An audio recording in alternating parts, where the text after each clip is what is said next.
This right here's a panty dropper. Whoa, whoa. Okay, let me. I'm just playing. Damn, I gotta grow up one day.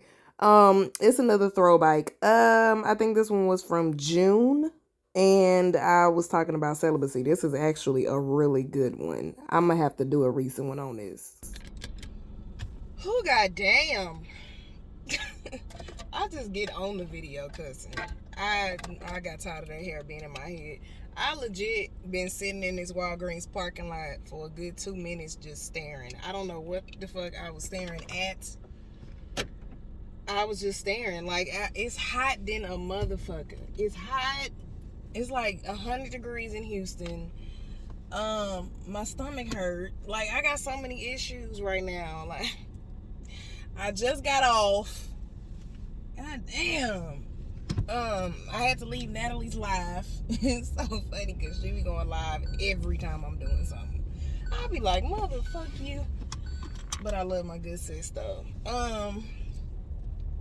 So it's traffic and chat time. Fall in love with me. I introduced her to the game and let her thug with me. See me like Bonnie and Clyde, she even clutch Simmons. I feel like it's do or die. She give her soul to me. She wanna be close to me. Oh, she say she fuck with me the long way. Say she gon' rub my back. I had a long day. Say baby, I ain't gon' lead you down the wrong way. Damn, which way I wanna go? Oh, fuck me. Hey, let me take the back way. Can I go? Yo, I'm struggling. I should have went that way. Damn. I'm sorry. I should have waited until after I got out this goddamn parking lot to cut the camera on. Oh, y'all, this hot. Y'all just gonna have to hit the air conditioner. Traffic and chat time. I'm like, damn, what the fuck was I even talking about? So in one of my videos, I don't remember which one because I be just recording and posting, and I always say, but I'm gonna make another video about that, and then forget what the fuck I even said. Like, why am I making another video? What am I talking about? Then I try to go back and figure out what video I said it in, so I can remember what the fuck I'm supposed to say.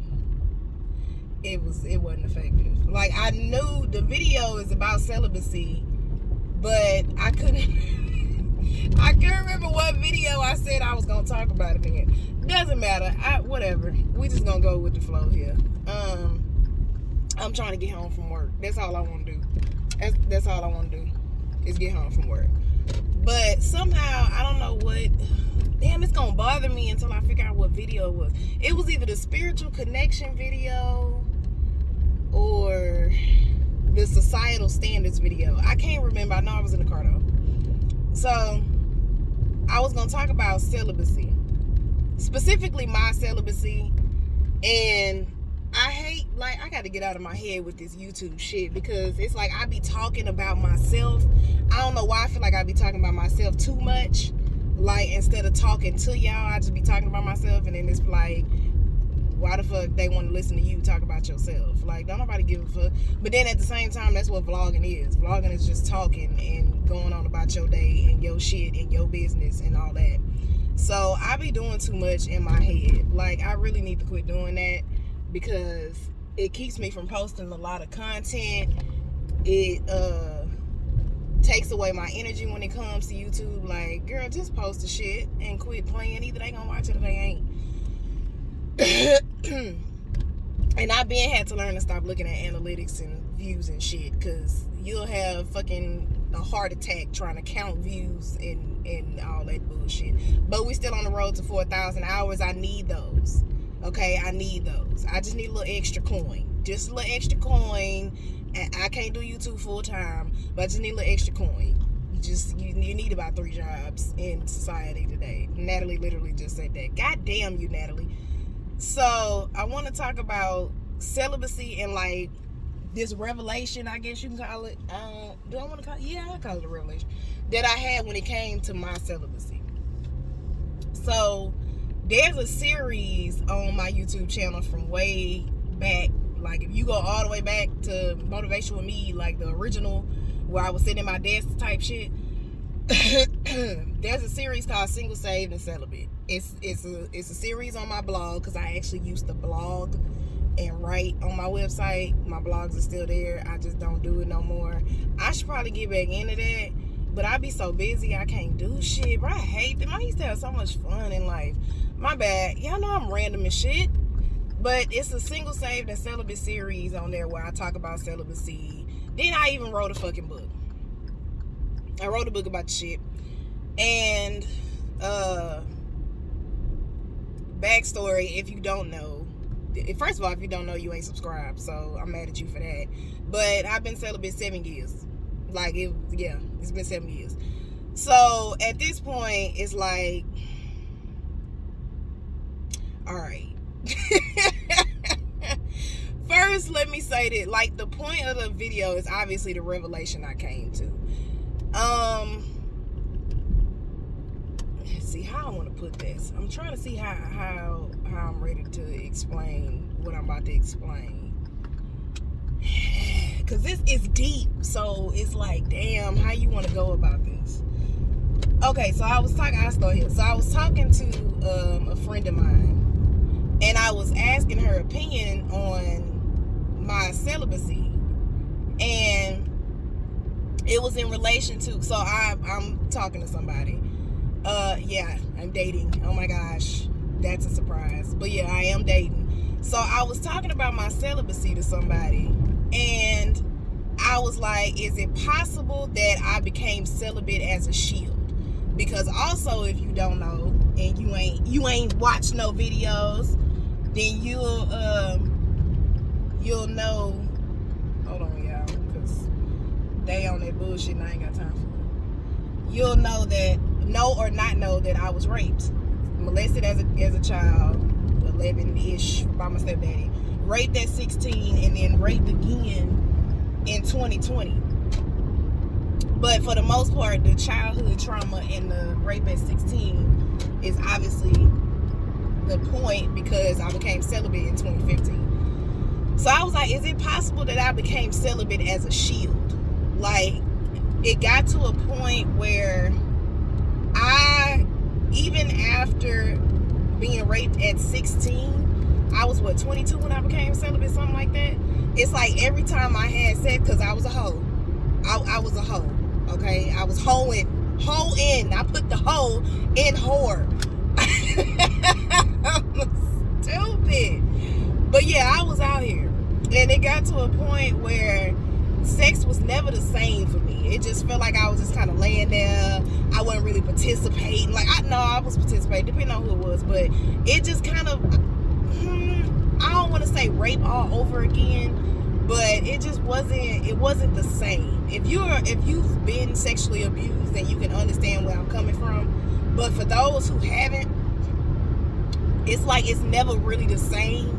Like, you get this feeling like there's a moment during it where you're like, this shit nasty, get off me. You just don't say it out loud because you're thinking it, because it's a quick moment. It's like a quick traumatic moment where you go back to that. But it's not enough to stop having sex. It's just a thought that you have in the back of your head.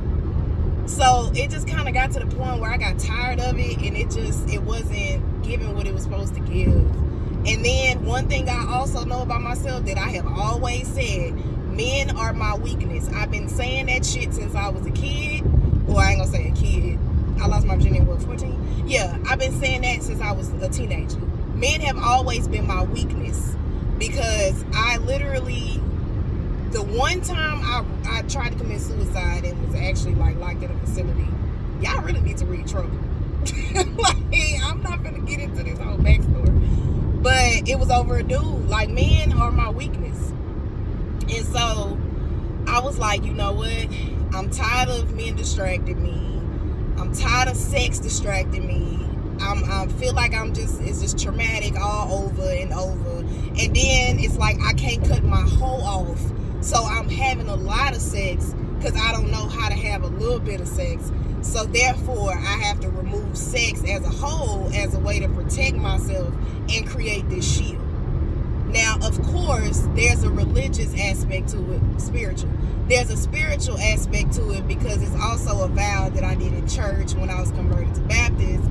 And it's a vow that I made, with God. That's the whole point of celibacy, is a vow between you and God, and also between you and yourself. So I that was what it was built on. It was like spiritually built on, I want to do this. But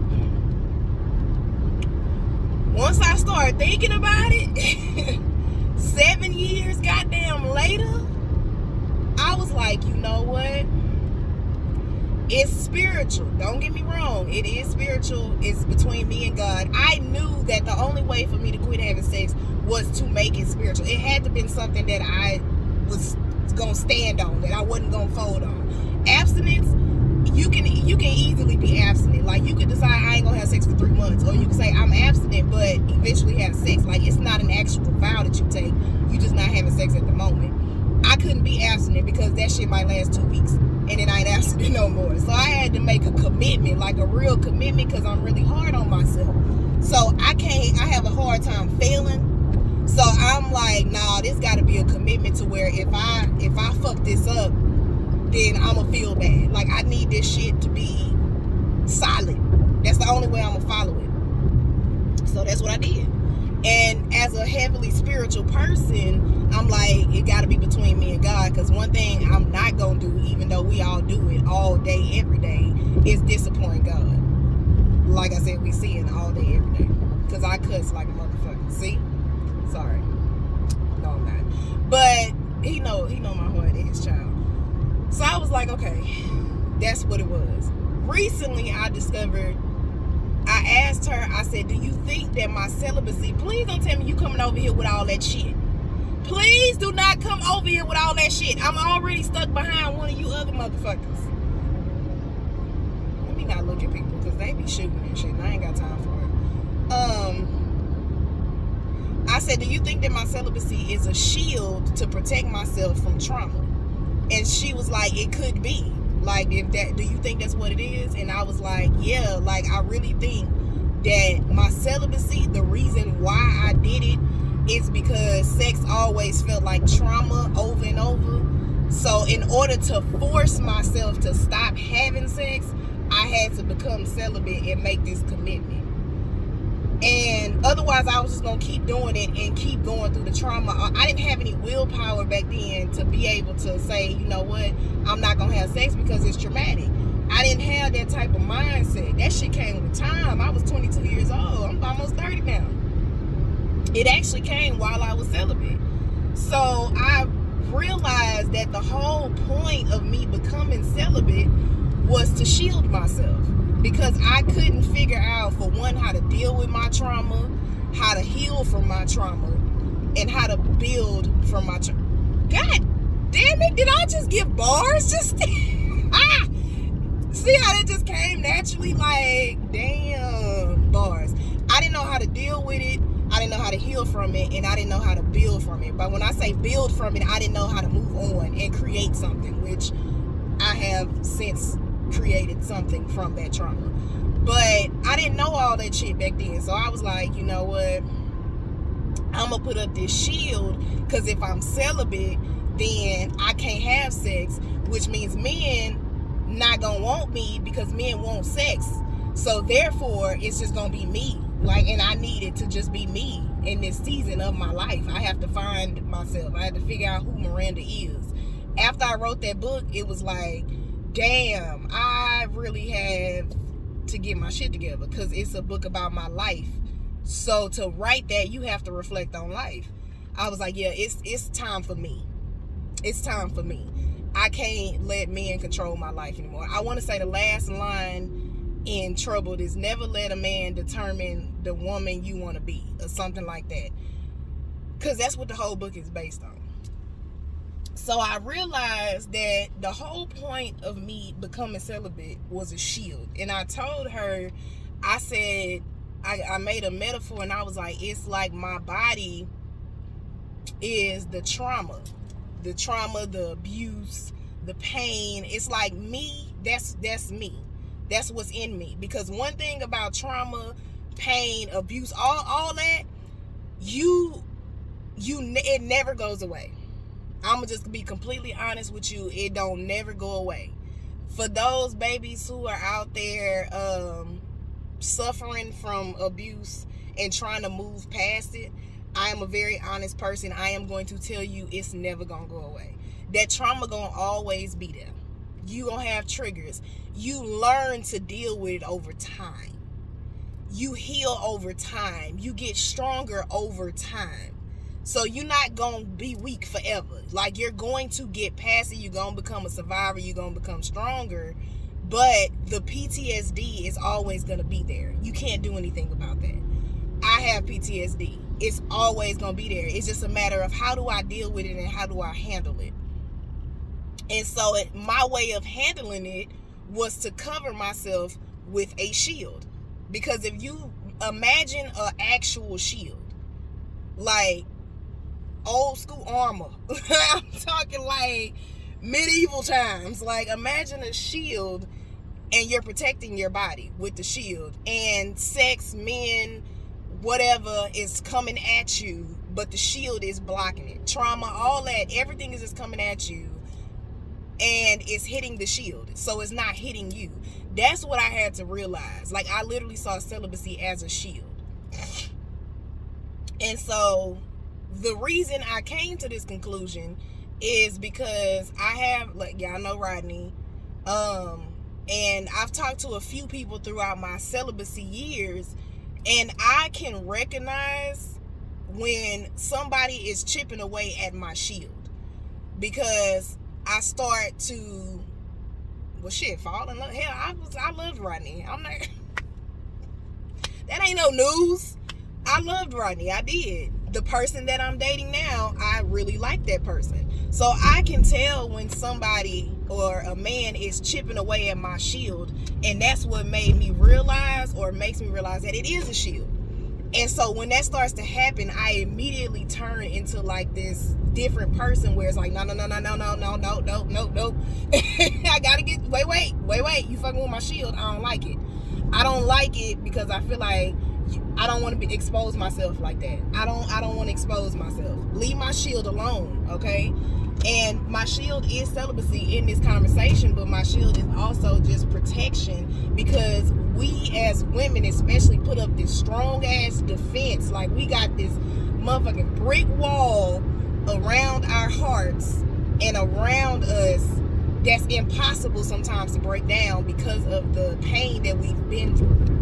And I am one of them. I'm she. I'm her. I'm me. That's me. No.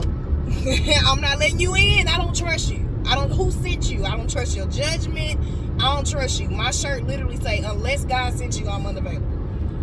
I don't trust it. So I don't like my shield being torn down. But the downside to that is, it's like, exactly how long are you going to keep this shield up? Like, it's okay to let it come down, as long as it's coming down to the right person. It's okay to be vulnerable and to expose your trauma, because as I'm talking to my friend, because we had a conversation, as I'm talking to her, she was like, you gotta face the trauma. Like, you have to go through uncomfortable situations, because in order to heal from something, you gotta face it head on. So I was like, you know what? Damn, that make a lot of sense. Like, you sure right. I gotta face this trauma. And that's what I'm about to do. I'm about to face this trauma. And with that being said, I'm definitely about to cut this into 2 videos. So I will see y'all in the next one. You didn't see that one coming. Bye. Damn, now that's just wrong. That's just evil, because I legitimately don't even remember if I came back with another video. I probably didn't, because this one never got posted. I don't know why, because it was actually a really good video. So, girl, I be in my head. Now, mind y'all, again, like I said, this video is old as hell. This video is from June. So, me talking is about stuff from June. So, if y'all want to hear the juicy, current, up-to-date details of what it was I was saying in the video, then I'm gonna need you to do something. Listen, come close. Come close. I'm going to need you to do something. Join the Patreon. Okay? Patreon gets it all, baby. They so deep in my personal life, I'm convinced we best friends at this point. They probably know just as much as my goddamn therapist. It don't make no sense. It don't make no sense. So I didn't have to do y'all like that, but I did. But I'm gonna actually do another video on this for real.